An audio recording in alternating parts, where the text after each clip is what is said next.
ना फनकार तुझसा तेरे बाद आया, मोहम्मद रफ़ी तू बहुत याद आया। दोस्तों, आज के इस वीडियो के अंदर मैं इसी गाने के हवाले से बात करूंगा। ये गाना मोहम्मद अज़ीज़ साहब के हिस्से में कैसे आया और मोहम्मद अज़ीज़ साहब को ये गाना कैसे मिला। आज के इस वीडियो के अंदर पूरा का पूरा इन्फॉर्मेशन आप लोगों को देने वाला हूँ और मोहम्मद अज़ीज़ साहब के आवाज़ में बिल्कुल ये बात सच्ची बात जो है वो आप लोगों को सुनाने वाला हूँ। दोस्तों, आप लोग ये बात तो जानते ही होंगे, मोहम्मद अज़ीज़ साहब मोहम्मद रफ़ी साहब को अपना उस्ताद मानते थे।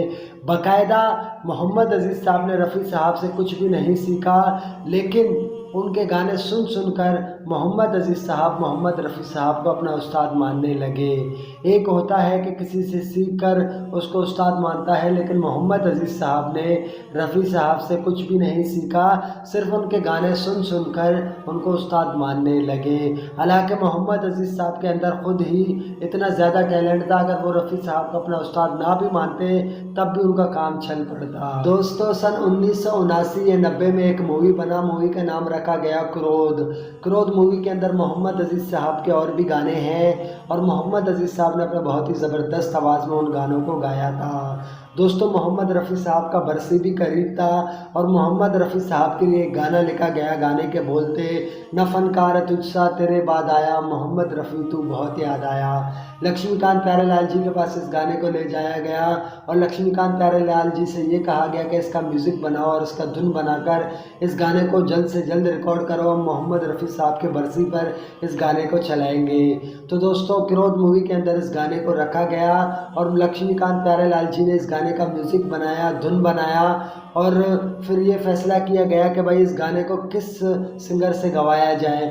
तो 8-10 बंदे जो थे वहाँ पर, वो सब के सब परेशान थे, इस गाने को किससे रिकॉर्ड करवाएं, किसके आवाज़ में रखें। तब सब ने एक साथ मिलकर मोहम्मद अज़ीज़ साहब का नाम लिया और सब ने वोट डाला और सब के सब जितने भी थे वहाँ पर उन्होंने सिर्फ अज़ीज़ साहब का नाम लिखा। यानी कि अगर 10 बंदे थे तो 10 के 10 चिट्ठियों में अज़ीज़ साहब का नाम आया और जब चिट्ठियों को खोला गया तो मोहम्मद अज़ीज़, मुन्ना अज़ीज़, मोहम्मद अज़ीज़, मुन्ना अज़ीज़, इस तरीके से सब में अज़ीज़ साहब का ही नाम लिखा था। तो आइए दोस्तों, पहले हम लोग ये शानदार वाक़या मोहम्मद अज़ीज़ साहब की आवाज़ में सुनते हैं, उसके बाद आगे बात करेंगे। तो आइए दोस्तों, एक नज़र मोहम्मद अज़ीज़ साहब के इस बहुत ही शानदार खूबसूरत इंटरव्यू की तरफ। सर, आप रफ़ी साहब से इतने ज़्यादा कंपेयर किए जाते थे आवाज़ के मामले में, उनके बारे में, उनसे जुड़ी हुई कुछ याद आप वो शेयर कीजिए। रफ़ी साहब मेरे बचपन का प्यार है, आप कह सकते हैं, क्योंकि मैंने उनको अपना गुरु आदर्श माना और बचपन से उनके गाने सुने, उनके गाने गाए। और एक मज़ेदार बात कहना चाहता हूँ मैं, लक्ष्मीकांत जी ने बुला के कि आज मैं तुझे एक ऐसा तोहफा देने वाला हूँ कि ये तेरी ज़िंदगी का एसेट होगा। आप सोचिए, जिस आदमी को मैं बचपन से सुनता आया हूँ, जिनके लिए मेरे दिल में इतनी श्रद्धा, इतनी रिस्पेक्ट है और जिनके गाने गाकर मैं बड़ा हुआ हूँ, उनके लिए मैंने गाना गाया फिल्म क्रोध में। सुरों की सुरीली वो परवाज़ तेरी, बहुत खूबसूरत थी आवाज़ तेरी, ज़माने को जिसने दीवाना बनाया, मोहम्मद रफ़ी तू बहुत। दोस्तों, हम लोगों ने ये शानदार इंटरव्यू मोहम्मद अज़ीज़ साहब की आवाज़ में सुना और मोहम्मद अज़ीज़ साहब ने ख़ुद इसके बारे में बताया कि ये गाना मुझे कैसे मिला।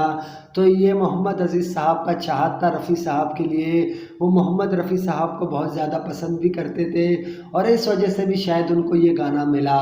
दोस्तों, ये बात तो बिल्कुल 100% सच है। मोहम्मद अज़ीज़ साहब ने इस गाने को गाया, ये गाना हिट हुआ। अगर कोई और सिंगर गाता तो शायद हिट ना होता, ये मैं पक्का गारंटी दे रहा हूँ आप लोगों को। मोहम्मद अज़ीज़ साहब ने इस गाने को गाकर इस पर 4 चांद लगा दिए, इस बात में कोई शक नहीं है। दोस्तों, वीडियो आप लोगों को कैसा लगा कमेंट्स करके ज़रूर बताइएगा। अब तक के लिए इतना ही। थैंक यू दोस्तों वीडियो वॉचिंग करने के लिए।